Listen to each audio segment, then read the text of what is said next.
오늘은 저희가 누가복음 강의 88번째 시간으로 누가복음 22장 39절에서 53절을 통해서 아버지의 원대로 되기를 이라는 제목으로 하나님의 말씀 증거하도록 하겠습니다. 지난 시간에 우리가 제자들이 모든 상황이 바뀌었다라는 예수님의 사인을 받게 되었습니다. 전에는 그들이 아무것도 없이 복음을 전하러 갔었지만 예수님께서 이제는 너희가 전대도 가지고 그리고 너희가 심지어는 검까지 마련해라 라고 말씀하시는 모습을 봤습니다. 그랬던 이유에 대해서 제자들은 전혀 알지 못했지만 예수님께서는 이제는 상황이 바뀔 것이다. 그전에는 사람들이 너희들을 맞아주고 또 너희들을 먹여주고 너희와 함께 했지만 이제는 너희를 미워하게 될 것이고 너희가 외면을 당하게 되어질 것이다.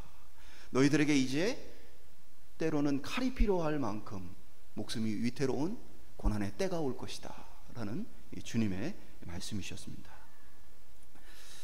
제자들에게 어려움의 시기가 찾아왔던 것처럼 우리 모두 우리의 인생 가운데에도 어려운 고비들이 찾아오게 되어집니다.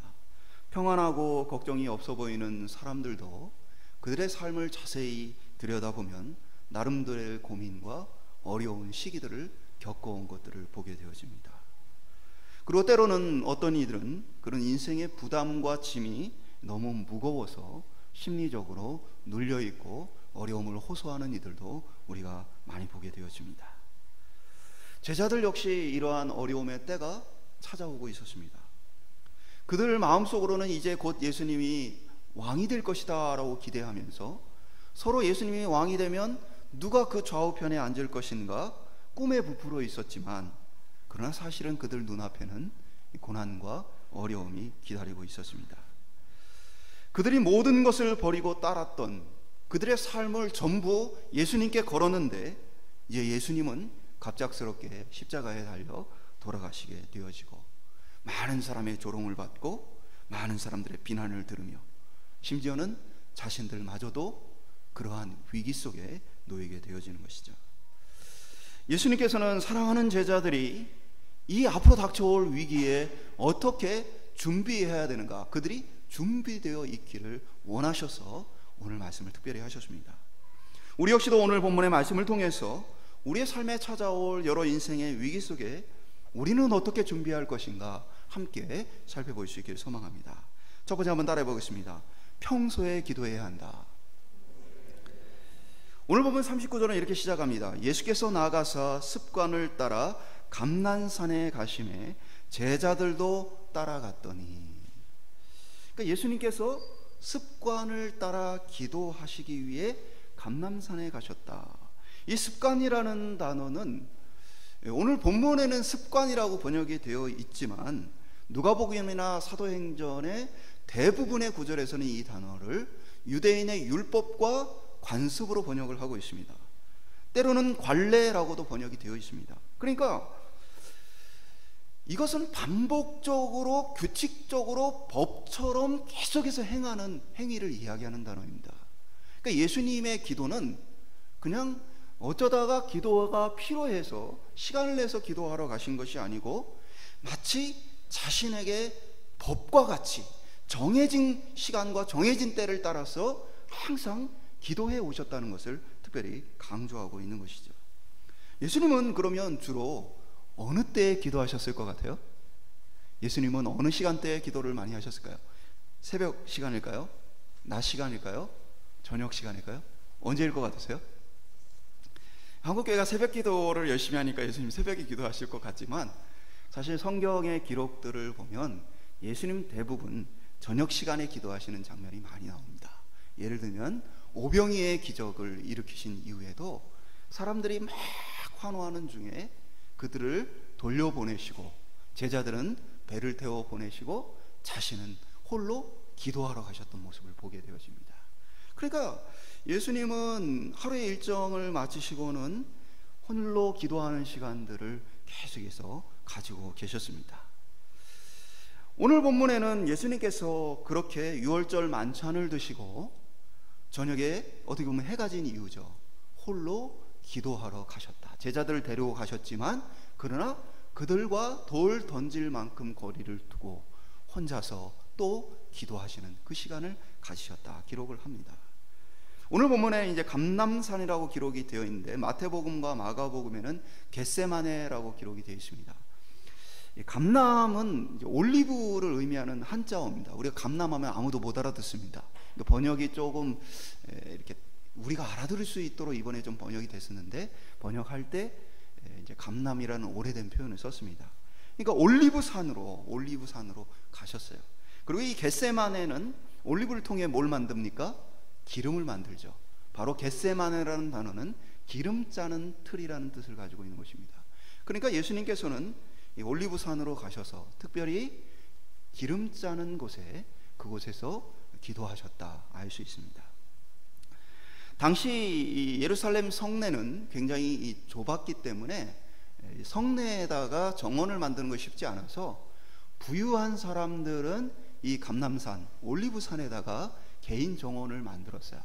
그러니까 예수님도 그냥 남의 밭에 들어가고 남의 어떻게 보면 장소에 함부로 들어가신 게 아니고 아마도 누군가의 배려를 통해서 그곳에서 항상 기도를 하시고 그곳에 들리셔서 제자들과 함께 시간을 보내셨던 것으로 볼 수 있습니다. 40절에 이 제자들을 특별히 데리고 가셔서는 이렇게 말씀하셨습니다. 유혹에 빠지지 않게 기도하라. 그리고 46절에는 이르시되 어찌하여 자느냐 시험에 들지 않게 일어나 기도하라. 한글 성경에는 처음에는 예수님께서 유혹에 빠지지 않게 기도하라, 그리고 자고 있는 모습을 봤을 때는 시험에 들지 않게 하라 하고 서로 다른 단어가 쓰였지만 그런 헬라 원어는 같은 단어가 쓰였습니다. 이 단어 자체는 이제 페라이모스라는 단어인데 이게 유혹이라는 뜻도 있고 시험이라는 뜻도 있습니다.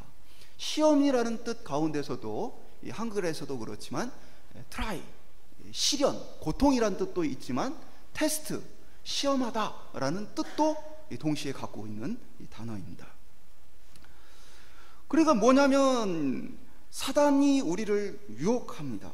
그것은 우리에게 고통과 어려움을 주는 방식들로 많이 진행이 되어져요. 그러니까 한 단어 속에 사단이 우리를 유혹하는 유혹이라는 단어도 있고 그 가운데 뭐예요? 고통과 시련이라는 단어도 함께 담고 있기에 이 단어를 그렇게 사용하는 것이죠.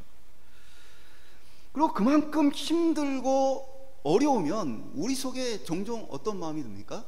하나님의 말씀을 따라 살려 하다가도 너무 힘들고 고난이 찾아오면 유혹을 느끼게 되죠. 내가 하나님의 뜻대로 살기보다는 적당하게 세상과 타협하고 싶은 마음이 드는 것이죠. 그러한 유혹들이 우리 속에 찾아옵니다. 때로는 그것을 넘어서서 하나님 도대체 뭘 하고 계십니까?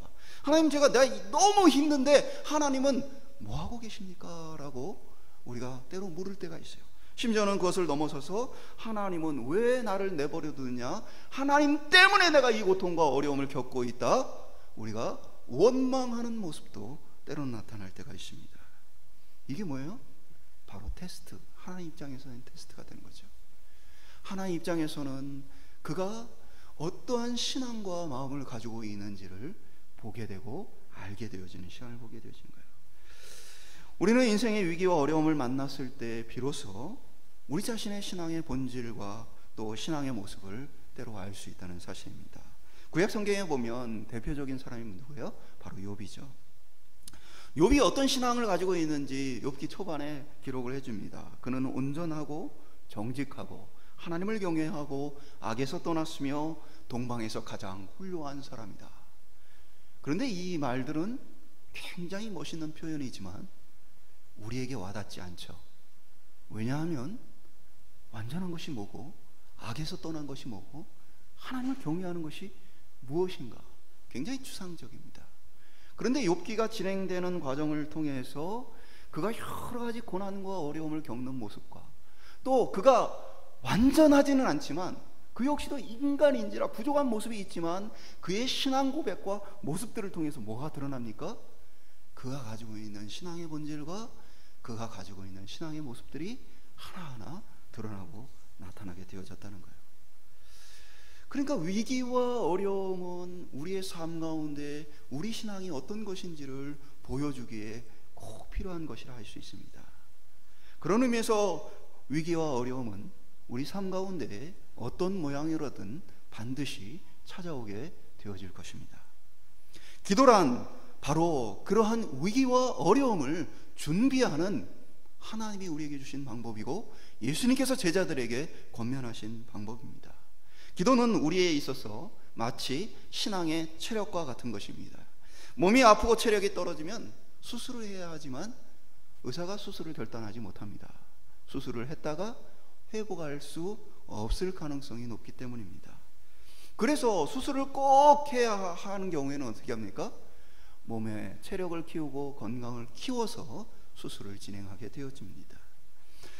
우리의 기도가 바로 우리에게 그 신앙의 체력과 같아서 인생의 위기와 어려움이 찾아올 때에 뭐예요?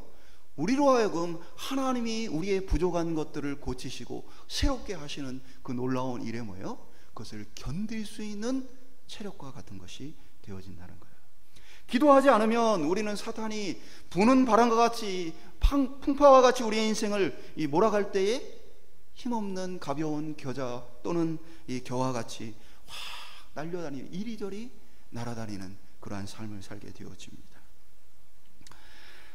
남들의 시험을 보면서는 나는 견딜 수 있을 것 같고 나는 신앙을 지킬 수 있을 것 같지만 우리는 막상 그것이 나에게 어려움이 되어지면 그제서야 그 문제의 심각성을 깨닫기도 하고 때로는 심지어는 내가 무엇 때문에 힘든지, 내가 왜 이렇게 어려움을 겪고 있는지 그 이유와 원인조차 모른 채 시달리는 인생을 살기도 한다는 것입니다. 기도는 그러한 우리의 삶 가운데 있어서 바로 신앙의 체력입니다. 평소에 건강할 때 기도해야 우리는 어려움과 위기 속에서 우리가 견딜 힘과 능력을 갖게 되어지는 것입니다. 종종 이제 청소년들과 신방을 합니다. 맛있는 것도 사주고 이야기를 합니다. 그럼 벌써 저도 나이가 많아가지고요, 청소년들하고 대화가 안 돼요. 일부러 제가 대화를 하려고 게임 얘기도 꺼내고 뭐 여러 얘기를 꺼내지만요, 정말 그 대화가 깊이 있는 어떤 인격적인 관계가 아니고 정말 겉돈다라는 느낌을 제가 많이 받아요. 쉽게 얘기하면 목사님이니까 대답해 주는 거예요. 부모님 같으면 대답도 안 했을 건데 목사님이니까 그냥 대답이나 해주는 거예요. 근데도 왜 걔네들을 만납니까? 관계를 위해서 그런 거예요. 만남이 큰 어떤 대화와 큰 고민을 나누는 필요가 없더라도 평소에 그 아이들과 만나고 한 번씩 얼굴을 마주하는 것을 통해서 아이들이 관계를 형성하게 되어지고 나중에 어려움이 있고 힘든 것이 있을 때에 한마디라도 더 나눌 수 있는 일들을 위해서 그렇게 하는 거예요. 기도 역시도 마찬가지입니다. 우리가 힘들기 전에, 어렵기 전에 평소에 하나님과의 이러한 기초 체력들을 쌓아서 언제든 우리가 위기를 만났을 때 그것을 넉넉히 이기게 되어지는 거예요. 사랑하는 여러분, 오늘 주님께서 제자들에게 기도하라, 유혹과 시험에 빠지지 않기 위해서 기도하라 말씀하셨던 것과 같이 우리 인생의 위기가 언제 닥쳐오더라도 그 시험을 대비하며 기도하는 저희들 될 수 있기를 주님의 이름으로 축원드립니다. 두 번째 한번 따라오겠습니다. 기도는 인격적 대화다. 기도하면 이제 많이 받는 질문이 기도와 관련해서 이런 기도해도 되냐라는 질문 참 많이 받습니다. 아무래도 이런 질문을 하는 분들의 의도는 무엇입니까? 이거 하나님의 뜻 아닌 것 같은데 그래도 기도해도 되느냐라는 것입니다. 제가 한번 말씀드렸던 건데 한 청년 신방에 있었는데 이 친구는 외제차 타는 걸 너무너무 간절히 원하고 있어요. 그래서 신방을 했더니 이런 얘기를 해요. 제가 지금 한 달에 얼마를 벌고 있는데 여기에서 얼마만큼 수입이 더, 이 자영업을 하는 친구입니다. 이만큼만 매출이 더로 수입이 나면 제가 외제차를 끌고 다닐 수 있을까요? 본인이 이제 원하는 특정한 차종이 있어요. 굉장히 비싼 차인데 그를 타고 싶은 열망이 너무 강하니까 저한테 묻는 거죠. 목사님, 이거 타게 해달라고, 이거 사게 해달라고 기도해도 되나요? 똑같은 얘기예요. 하나님이 기뻐하시지 않는 기도다 스스로 생각을 하면서도 가지고 싶은 마음에 기도해도 되느냐 묻는 것이죠. 기도해라고 해야 될까요? 기도하지 말라고 해야 될까요? 열심히 기도해라고 얘기해야 됩니까? 아니면 그런 거는 하나님이 별로 기뻐하시지 않는 기도야, 이렇게 해야 될까요? 저는 오늘 이런 고민을 갖고 있는 이들 향해서 이렇게 대답하고 싶어요. 기도하세요. 아주 열심히 간절히 기도하세요 라고 대답해 주고 싶어요. 저도 얼마 전에 뭐 그런 기도를 한 적이 있어요. 제가 이제 당뇨에 걸렸어요. 그리고 기도를 했습니다. 그리고 내일 아침이면 꿈과 같이 이 모든 것이 다 낫고 나는 이제 완전한 정상으로 돌아갔으면 좋겠다 기도를 했습니다. 근데 기도대로 안 됐어요. 깨끗이 낫지 않았습니다. 여러분, 병을 위해서 기도하는 것은 하나님이 기뻐하시고 물질을 갖는 것은 하나님이 기뻐하시지 않는가? 사실 별 차이는 없는 것입니다. 다 뭡니까? 내 마음에 원하는 것을 하나님 앞에 아뢰는 일이에요. 하나님이 병을 통해서 하나님 앞에 더 온전하게 세워가시려 하는 계획이 있는지, 아니면 이 병을 통해서 회복시키는 하나님의 권능을 보여주시는지, 그것은 하나님의 계획 속에 달려있는 것이죠. 우리가 알 수 없는 것이에요. 어떤 것을 원하느냐, 어떤 것을 소유하느냐, 그것 자체가 중요한 것이 아닙니다. 오늘 예수님의 기도를 바라보면 42절에 이르시되 아버지여 만일 아버지의 뜻이거든 내 잔을 내게서 옮기시옵소서. 예수님도요, 이 잔을 옮겨달라라는 기도를 하시죠. 이 잔은 어떤 잔입니까? 고난의 잔이고 고통의 잔입니다.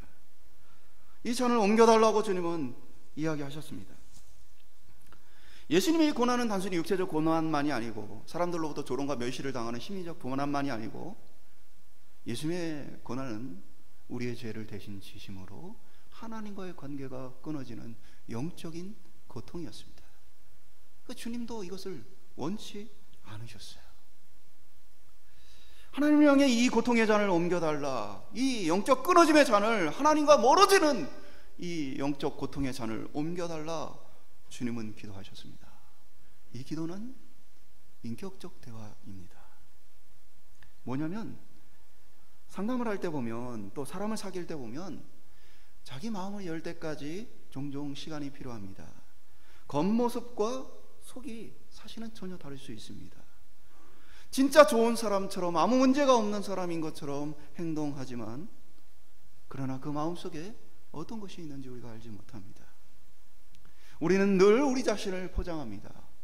어디에 가서도 우리 자신이 부족하지 않은 것처럼, 우리 자신이 큰 어려움과 고통이 없는 것처럼 우리 자신을 포장합니다. 그러나 진짜 깊은 인격적인 관계가 되고 사귐의 관계가 되어지면 내 내면의 모습을 조금씩 보여줄 수 있게 되어집니다. 힘들면 힘이 들다 말할 수 있게 되어지고, 화가 나면 화가 난다 말할 수 있게 되어집니다. 이런 진실한 대화는 상대를 신뢰하기 때문에 할 수 있는 대화입니다.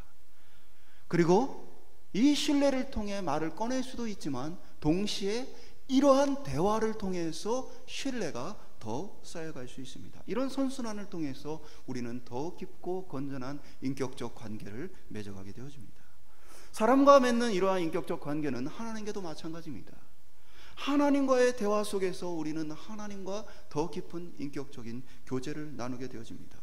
그것은 하나님께 내가 좋아하는 것이 아닌 하나님 보시기에 좋아하실 만한 것만 구하고 찾는 것이 아닙니다.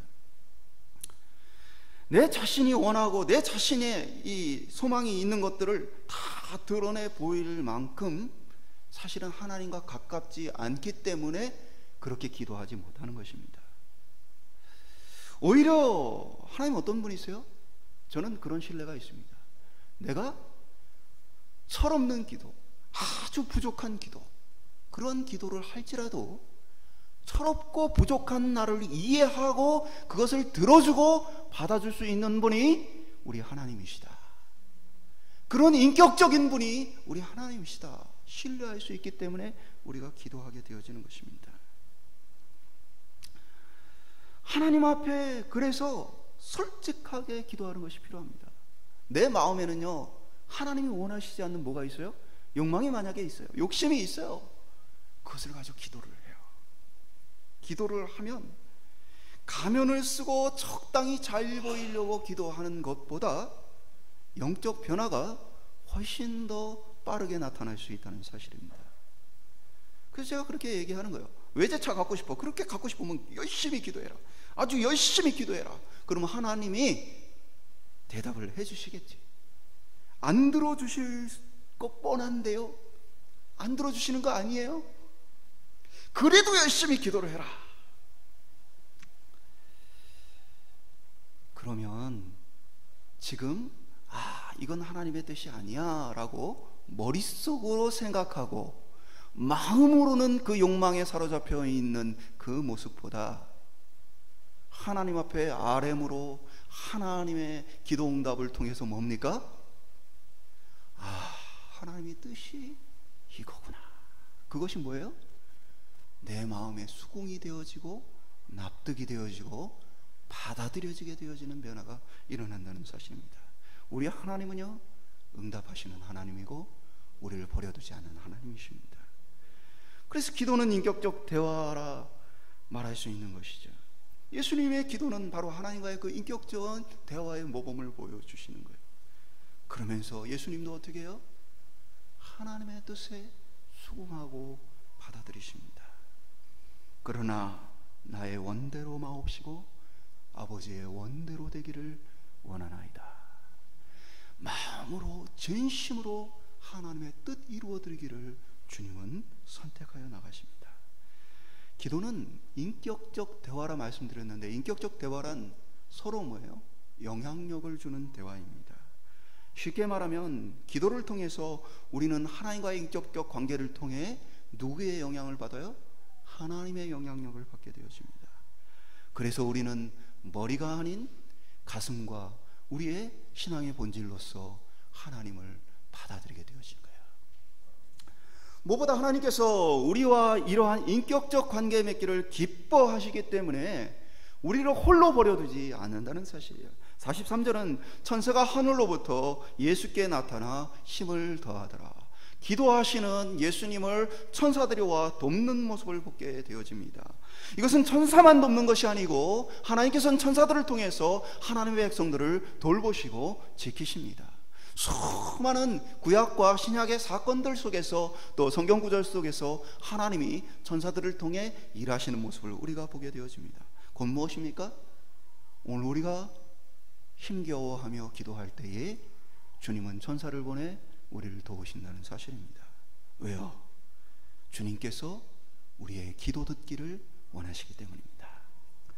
저와 여러분이 진실한 기도를 통해서 하나님과의 인격적인 사귐이 있기를 소망합니다. 그리고 그것을 통해서 우리의 신앙생활이 달라지기를 소망합니다. 머리로 신앙생활하는 사람은 기쁨이 없습니다. 그러나 가슴으로 주님을 따르는 사람은 참된 기쁨을 따라 신앙생활하게 되어집니다. 야구를 보면서 머리로 저렇게 치는 거 아니야, 저렇게 던지는 거 아니야, 저렇게 하는 거 아니야 라고 생각하는 것보다 내가 배트를 들고 글러브를 끼고 공 한번 던져보고 그것을 즐기는 것이 더 큰 기쁨입니다. 신앙생활은 그렇게 하는 것이죠. 하나님의 뜻을 따라 살아야 한다는 것들이 머리로는 받아들였지만 가슴으로 받아들여지지 않아서 우리의 내면의 본질로서 받아들이지 못해서 고민하고 불편하고 그것 때문에 오히려 원망이 있었다면 오늘 우리들 속에서 하나님 앞에 진실이 아뢰는 기도를 통해 내 마음과 내 내면을 변화시켜 하나님 알죠? 나도 하나님과 같은 마음이에요. 그 마음에 하나님과 함께하는 신앙생활에 참된 기쁨이 있는 저와 여러분 될 수 있기를 축원드립니다. 마지막으로 따라해 보겠습니다. 기도해야 승리한다. 시험에 들지 않으려면 기도해야 하는데 제자들은 잠이 들었습니다. 45절은 제자들이 잠들었던 이유를 피곤했기 때문이라 표현하지 않고 슬픔으로 인해서 잠들었다. 주님이 봤더니 제자들이 슬픔으로 인해 잠들었다.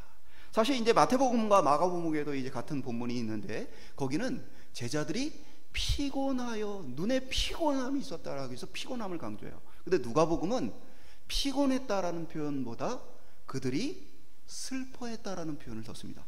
제자들이 예수님이 이제 왕 될 거라고 생각하는데 갑자기 왜 이렇게 슬퍼했을까요?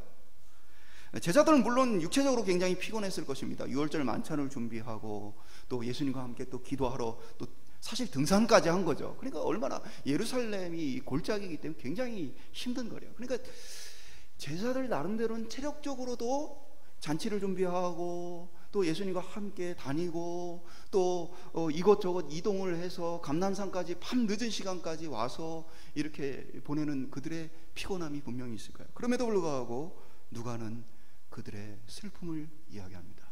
뭐 때문에 슬펐을까요? 마태, 마가복음 동일하게요. 예수님께서 제자들을 이끌고 기도하러 가시는 그 순간의 모습을 기록하는데 예수님의 슬픔이 가득한 모습을 기록하고 있어요. 그러니까 제자들의 입장에서는 육체적으로 굉장히 지쳐있는 상태이면서도 동시에 뭡니까? 예수님이 평소와 다르게 굉장히 지쳐있고 힘들어 하시는 모습을 그들이 보았던 거예요. 그러니까 그들 역시도 뭡니까? 예수님과의 친밀한 관계 속에 있기 때문에 그들 안에서도 슬픔과 뭔가 주님이 무엇 때문에 고통스러워 하시는지에 대한 스트레스와 어려움들이 그들에게 함께 있었다는 것을 보게 되죠. 몸은 피곤하고 마음은 근심으로 인해 스트레스로 눌려있는 그들을 향해서 그들이 얼마나 지금 힘든지를 주님 아시는데 쉬어라 말씀하시는 게 아니고 뭐라고 말씀하셨어요? 기도해라. 기도가 얼마나 이들에게 절실히 필요한 상황인지를 보여주는 겁니다. 육체적으로 피곤하고 심리적으로 많이 슬퍼하는 중에도 그럼에도 불구하고 지금 기도해야 한다. 기도가 얼마나 우리에게 중요하며 지금 제자들의 상황에 필요한지를 주님 말씀하시는 거예요. 기도하지 못한 제자들은 하나님의 뜻을 구하던 예수님과는 달리 하나님의 뜻을 이해하지 못하고 여지없이 시험에 드는 모습을 보게 되어집니다. 유다가 성전 수비대와 또 장로들과 함께 예수님을 잡으러 왔습니다. 제자인 유다가 친밀함을 표현하는 입맞춤을 통해 배신으로 예수님이 누군지를 그들에게 알리는 암호로 사용하였습니다. 예수님께서는 그 뜻을 알리셨고 담대하게 그들을 꾸짖으시며 그럼에도 불구하고 순수히 그들에게 붙잡혀 하나님의 뜻 이루기를 원하셨습니다. 반면에 베드로는 칼을 빼어들고 50절에 보면 대제사장의 종의 귀를 쳐서 떨어뜨리는 모습을 보게 되어집니다.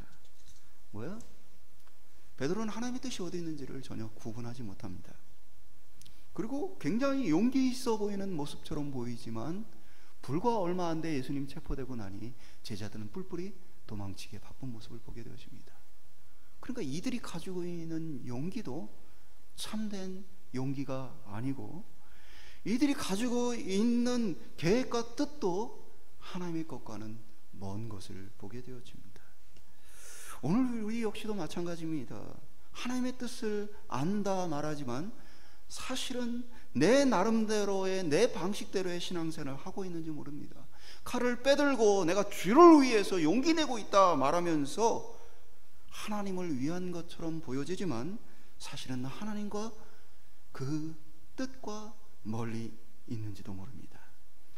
이 용기가 얼마나 얄팍한지 우리의 신앙생활의 얄팍함을 종종 보게 되어집니다. 우리 역시도 지금은 내가 신앙 안에 굳건히 서 있다 그렇게 말할지 모르지만 이 얄팍한 제자들의 모습처럼 여지없이 시험의 순간 무너질지 모른다는 사실입니다. 반면에 예수님은 담대하게 하나님의 뜻을 이루어 가시죠. 52절 53절 이렇게 기록합니다. 예수께서 그 잡으러 온 대제사장들과 성전의 경비대장들과 장로들에게 이르되 너희가 강도를 잡는 것 같이 검과 몽치를 가지고 나왔느냐? 내가 날마다 너희와 함께 성전에 있을 때에 내게 손을 대지 아니하였도다. 그러나 이제는 너희의 때요 어둠의 권세로다 하시더라. 하나님의 뜻을 알기에 이제 하나님의 뜻 안에서 어둠의 시간이 왔다. 그들이 득세할 시간이 왔다. 주님은 아시고는 담대하게 그것을 받아들이시는 모습을 보게 되어집니다. 기도는 우리로 주님의 이 모범과 같이 시험의 상황에서 하나님의 뜻을 분별하고 승리하게 합니다. 오늘 저와 여러분이 주님의 이 승리를 바라보면서 기도를 통해 우리에게 닥칠 시험을 이겨낼 수 있기를 축원드립니다. 말씀 맺도록 하겠습니다. 우리의 인생도요, 여러 가지 위험과 시험을 만날 수 있습니다. 사단은 계속해서 우리를 괴롭힐 수 있습니다. 기도는 이러한 사단의 유혹과 시험 앞에서 우리로 하여금 견딜 수 있는 기초 신앙 체력이 되어집니다. 그리고 진실하게 하나님과 인격적인 교제를 나눈 것을 통해서 우리는 머리가 아닌 우리의 진실한 본성을 통해 하나님을 받아들이고 따르게 되어집니다. 솔직하게 우리는 인격적 관계를 쌓기 위해 기도해야 합니다. 내 내면에 있는 대로 하나님께 아뢰일 때 내 속에 있는 욕망과 죄의 본성이 무엇인지를 우리 자신도 깨닫게 되어져요. 겉으로 적당히 포장하며 사는 사람은 자신 내면에 있는 죄를 알지 못하지만 하나님 앞에 아뢰며 내 속에 이런 죄가 감춰져 있었구나, 이러한 부족함이 감춰져 있었구나 깨닫게 되면 하나님의 치료도 시작된다는 사실입니다. 그렇게 기도를 통해서 우리의 신앙이 성숙하고 신앙의 체력이 길러져야 우리는 우리에게 다가올 시험을 이겨낼 수 있습니다.